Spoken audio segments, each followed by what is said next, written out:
சித்தர் வணக்கம். உலக தமிழ் அறிவாளிகளே, சித்தர்களின் அருளால் நலமுடன் பல்லாண்டு வாழ்வோம். மிஸ்டர் லேடிஸ், ஊடக ரசிக பெருமக்களே, பருத்த உடல் இழைக்க வேண்டும் என்று ஆசைப்படுவது எல்லா உடல் பருத்தவர்களுக்கும் இருக்கிற ஒரு ஏக்கம். இழைக்கணும். இழைக்கணும்னாலே அவர்களுக்கு நினைவுக்கு வருவதுன்னா பட்னி இருக்கணும், சாப்பாடு சாப்பிடாம இருக்கணும். இதுதான் அவங்களுக்கு நினைவுக்கு வரும். நாம் கூட ட்ரிம் ஃபிட் அறிமுகப்படுத்தணும். அந்த ட்ரிம் ஃபிட்டை பயன்படுத்தி மாதத்துக்கு 7 கிலோ இழைத்தவர்கள் இருக்கிறார்கள், வரிசையாக வந்து கொண்டு இருக்கிறார்கள், பார்த்துக்கிட்டு இருக்கிறோம். அது உணவு கட்டுப்பாட்டோடு கூட ட்ரிம் ஃபிட் என்கிற மருந்தை எடுத்துக்கொண்டு தேவையில்லாத இடத்தில் இருக்கிற கொழுப்பை கரைத்து உடலை ட்ரிம்மாகவும் ஃபிட்டாகவும் மாற்றுவதற்கென்று சித்தர்கள் சொன்ன ஒன்றை நான் உருவாக்கி தந்தை பற்றி பேசினேன். அதை கேட்ட பலர் என்ன கேட்கிறார்கள், ஐயா என்னால் அப்படியெல்லாம் இருக்க முடியாது, நான் நல்லா சாப்பிடுவேன், சாப்பிட்டுக்கிட்டே இழைக்கிறதுக்கு ஒரு வழி சொல்லுங்கன்னு கேட்குறேன். சாப்பிட்டுக்கிட்டே இழைக்க முடியும், சாப்பிட்டு கொண்டே இழைக்க முடியும். உடல் ஏன் பருக்கிறது? கார்போஹைட்ரேட் அண்ட் ஃபேட் உடம்புல அதிகமானால் பருக்கிறது. சிம்பிள் விஷயத்தை புரிஞ்சுங்களேன். நம்ம உடம்புல எது தேக்கப்படும்னா எரிபொருள் தேக்கப்படும். எரிபொருள் என்பது என்ன? எதை எரித்து அதிலிருந்து உடல் சக்தியை பெறுகிறதோ அதற்கு பேர் எரிபொருள். கார்போஹைட்ரேட் அது ஒரு எரிபொருள். ஃபேட் கொழுப்பை எரித்தாலும் எனர்ஜி கிடைக்கிறது, அது எரிபொருள். இதை ரெண்டு தான் உடம்பு சேமித்து வைக்குது. ஏன் சேமித்து வைக்குதுன்னா, எரிபொருளாக உணவு கிடைக்காத காலத்தில் நம்ம உடம்புக்கு தேவை என்று அது பத்திரமா சேமிச்சு வச்சுக்குது. உடம்பு இழைக்கணும்னு என்ன பண்ணணும்? அதை உடம்பை பயன்படுத்த வைத்து விட வேண்டும். உடம்பிலே தேங்கி இருக்கிற எரிபொருளாக இருக்கிற கொழுப்பையும் கார்போஹைட்ரேட்டையும் எரித்து விட வேண்டும். இந்த கொழுப்பு ஃபேட்டாக உடம்பிலே படிந்து இருக்கிறது. சேச்சுரேட்டட் ஃபேட் கொழுப்பா படிஞ்சு கிடக்கு. அதே போல கார்போஹைட்ரேட் கிளைக்கோஜனாக உடலில் சேமிக்கப்பட்டிருக்கிறது. இந்த 2 சேமிப்புகளையும் நான் முதல்ல பயன்படுத்த வைக்கணும். அதுக்கு என்ன பண்ணணும்? நல்லா சாப்பிடணும். எப்படி நல்லா சாப்பிடணும்? கார்போஹைட்ரேட்டும் ஃபேட்டும் இல்லாத உணவை சாப்பிடணும். அதுக்கு அசைவம் சைவம்னு ஒன்று வேறுபாடு. நல்லா சாப்பிடலாம், அசைவமாக இருந்தாலும் சாப்பிடலாம், சைவமாக இருந்தாலும் சாப்பிடலாம். எனக்கு மீன் ரொம்ப பிடிக்கும், நான் மீன் சாப்பிடுவேன், நான் முட்டை சாப்பிடுவேன், ஆனால் எனக்கு உடம்பு இழைக்கணும். மீன் முட்டையை சாப்பிட்டுக்கிட்டே உடம்பு இழைக்கலாம். எப்படி சாப்பிட்டா இழைக்கலாம், அதான் முக்கியம். கார்போஹைட்ரேட் இல்லாத உணவு என்னென்ன இருக்குது? டோஃபு இருக்கிறது, பனீர் இருக்கிறது, சுண்டல் கடலை இருக்கிறது, பாசிப்பயிறு இருக்கிறது. இதையெல்லாம் உணவாக பயன்படுத்தினால் நம்ம உடம்பில் இருக்கிற கார்போஹைட்ரேட்டு இல்லாத உணவுகள், புரதச்சத்து இருக்கிற உணவுகள், அதை எடுத்துட்டு நான் உடம்புக்கு எனர்ஜி வேணும் இல்லை? இந்த உடம்பு என்ன பண்ணுது? இந்த உணவில் இருந்ததுக்கு எனர்ஜி கிடைக்கலன்னா உடம்புல இருக்கிற ஃபேட்டை எடுத்து உடம்புல இருக்கிற கார்போஹைட்ரேட் எடுத்து எரிக்குது, உடம்பு இழைக்க ஆரம்பிச்சு விடுது. நான் கொஞ்சம் பயிற்சியோடு இருந்தால் மிக நன்றாக இருக்கும், நன்றாக இழைக்க முடியும். இல்லையா, நான் ட்ரிம் ஃபிட் சாப்பிட்டேன், மாதத்தில் 7 கிலோ இழைச்சேன், அந்த மாதிரி இதில் இழைக்க முடியுமான்னா அந்த மாதிரி இழைக்க முடியாது. ஒரு மாதத்துக்கு 2 அல்லது 3 கிலோ அளவுக்கு இழைக்க முடியும். ஆனால் நல்லா சாப்பிட்டுக்கிட்டு இழைக்கிறோமே. இப்போ காலையில் பெசரட்டு, பாசிப்பயிரில் செய்த தோசை, பாசிப்பயிரில் ஆட்டி போட்டு செய்த மாவுல செய்த இட்லி, ஊத்தப்பம், நல்லா சாப்பிடுங்க. அதில் ஃபேட்டே கிடையாது. ஊற வைத்து பக்குவப்படுத்தப்பட்ட சுண்டல், அது மூக்கடலையாக இருக்கட்டும், சுண்டல் கடலையாக இருக்கட்டும், பட்டாணியாக இருக்கட்டும், அது கூட சேர்த்து காலிஃப்ளவர், அது கூட சேர்த்து ப்ரக்கோலி, அது கூட சேர்த்து பீன்ஸு,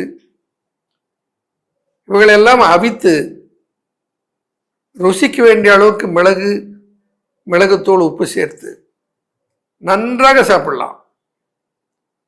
வயிறு நிரம்ப சாப்பிடலாம். ஆனால் உடம்பு பருக்காது, உடம்பு இழைக்கும். ஏன் இழைக்கும்?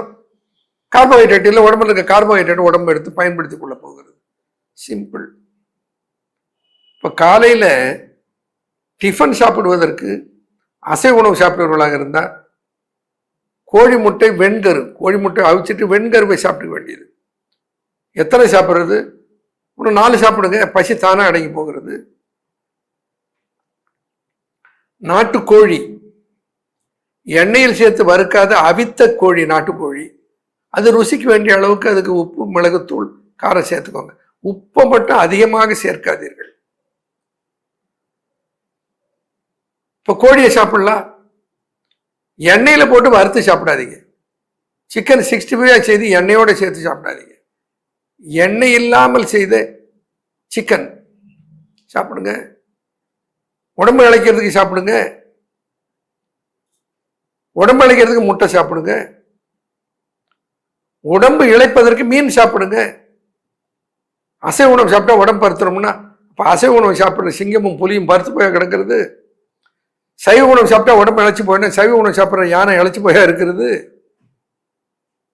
சைவம் அசைவம் என்பதல்ல, நம்ம உணவை பிரிச்சுக்கணும். கார்போஹைட்ரேட் சத்து இல்லாத உணவை சேர்த்து கொண்டு வருவோமே, ஆனால் தானே உடல்ல இருக்கிற கார்போஹைட்ரேட், உடல்ல இருக்கிற கொழுப்பையும் உடல் தன்னுடைய பயன்பாட்டுக்கு பயன்படுத்திக் கொள்ளும். கொஞ்சம் ரெகுலேஷன் வேணும். நல்லா சாப்பிடலாம், ருசியா சாப்பிடலாம், தேவையான அளவுக்கு சாப்பிடலாம். ஆனால் வயிறு முட்டை சாப்பிடாதீர்கள். ஆக முட்டை சாப்பிடலாம். அரிசியில கருப்பு கவுனி, மணிச்சம்பா, மாப்பிள்ளை சம்பா அரிசியை சாப்பிடுங்க. இந்த வெள்ளை வெள்ளையர் மல்லிகைப்பூ மாதிரி இருக்கிற அரிசியை தவிர்த்துக்கோங்க. நல்லா சாப்பிடுறது, ருசியா சாப்பிடுறது, அதே நேரத்தில் உடல் இளைப்பதற்கு உதவுகிற உணவாக அந்த உணவு இருக்க வேண்டும். காய்கறிகள், நிறைய காய்கறிகளை சாப்பிடுங்கள். அவித்த காய்கறி, அதுக்கு ருசிக்கு வேண்டிய அளவுக்கு உப்பு குறைவாக கொஞ்சம் மிளகுத்தூள் சேர்த்து, எண்ணெய் சேர்க்காமல் நிறைய காய்கறிகளை சாப்பிடுங்க. பசி தீர்ற வரைக்கும் சாப்பிடுங்க. உடம்பு இளைக்கிறதுக்கு சாப்பிடுங்கன்னு சொல்றேன். சாப்பிட்டே உண்டே உடலை இளைக்க வைப்பது எப்படி? இப்படி இளைக்க வைக்கலாம். அசைவமும் அதுக்கு தடை இல்லை, சைவமும் அதுக்கு இருந்தாக வேண்டும் என்ற கட்டாயம் இல்லை. ஆக உணவை புரிந்து கொண்டு உண்ண வேண்டும். கொழுப்பு சத்து இல்லாத உணவாக இருக்க வேண்டும். இப்போ பிராய்லர் கோழியை சாப்பிட்டா என்ன ஆகும்?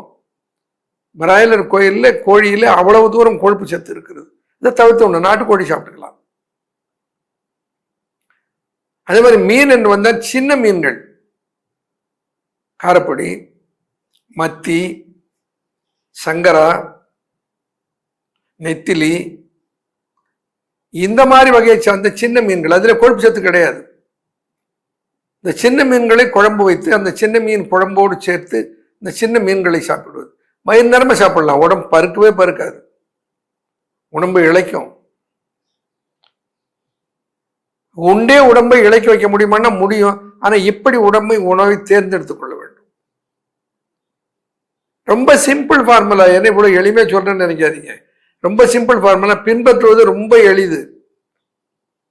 கார்போஹைட்ரேட்டை அவாய்ட் பண்ண. கார்போஹைட்ரேட்ல இருக்கிறது அரிசியில் இருக்கிறது, கோதுமையில் இருக்கிறது, சோளத்தில் இருக்கிறது, கம்பில் இருக்கிறது. இதை தவிர்த்துக்கோங்க. எவ்வளவு வகை வகையான உணவு இருக்கிறது. திணையில பொங்கல் செய்தால் அவ்வளோ ருசியா இருக்கும். சாமையில கிச்சடி செய்தால் அவ்வளோ ருசியாக இருக்கும். ஆனால் நெய்யை ஊற்றி முந்திரி பருப்பு போட்டு செய்யாதீங்க. நல்ல கறிவேப்பிலை போட்டு தாளிச்சு ரொம்ப ருசியா செஞ்சு சாப்பிடுங்க. ஆக கொழுப்பு சத்து இல்லாத, கார்போஹைட்ரேட் சத்து மிக குறைவாக இருக்கிற, உடம்புல இருக்கிற கொழுப்பையும் கார்போஹைட்ரேட்டும் உடல் எரித்து சக்தியை பெறுவதற்கு உதவுகிற நிறைய புரத சத்து அடங்கிய உணவு. இப்போ மட்டன் சாப்பிட்றத தவிர்த்துங்க. ஏன்னா மட்டன்ல ஃபேட் இருக்கிறது, கார்போஹைட்ரேட் இருக்கிறது, புரதமும் இருக்கிறது. ஆனால் ஃபிஷ்ஷில் இருப்பதை போல புரதச்சத்து அதிகம் இல்லாதது. ஆக பிராய்லர் கோழி மட்டனையும் அவாய்ட் பண்ணிவிட்டு நாட்டுக்கோழி முட்டை, முட்டையினுடைய வெள்ளைக்கரு, மஞ்சள் கரு வேணாம், வெள்ளைக்கரு, இப்படி சாப்பிட்டுக்கலாம். சைவ உணவு இருப்பவர்கள், சைவமாக இருப்பவர்கள் நிறைய கீரை சாப்பிடுங்க. வயிறார வெங்காயத்தை போட்டு வெங்காயம் பூண்டு சேர்த்து பச்சை மிளகாயோட கொஞ்சம் பருப்பு சேர்த்து கடைந்த கீரை, அன்றாட மதியம் தவறாத கீரை சாப்பிடுங்க, நன்றாக மலம் நீங்கும். கீரையில் உங்களுக்கு கார்போஹைட்ரேட்டும் கிடையாது, ஃபேட்டும் கிடையாது, புரோட்டீனும் கிடையாது. தாது உப்புக்களும் உடலுக்கு வேண்டிய அனைத்து ஆர்கானிக் காம்பவுண்ட்ஸும் நிறைந்திருக்கிற, குறிப்பாக சொல்ல போனால் ஹியூமோகுளோபினுக்கு வேண்டியதாக இருக்கிற அயன் சத்து நிறைந்திருக்கிற உணவு எதுன்னா கீரை. அப்போ வயிறார கீரையை சாப்பிடுங்கள். சைவ உணவு உண்பவர்களாக இருந்தால் நான் சொன்னது போல எளிதாக்கிக்க உணவை. எண்ணெயில் போட்டு பொரிச்சு வறுத்ததை தவிர்த்துருங்க, நல்லா சாப்பிடுங்க. கட்டாயம் இளைக்கும், உடல் இளைத்தே தீரும். உண்டே உடலை இளைக்க வைக்க முடியும் என்பது சத்தியமான உண்மை. பின்பற்றுங்கள் என்று விடலாம். நன்றி, வணக்கம்.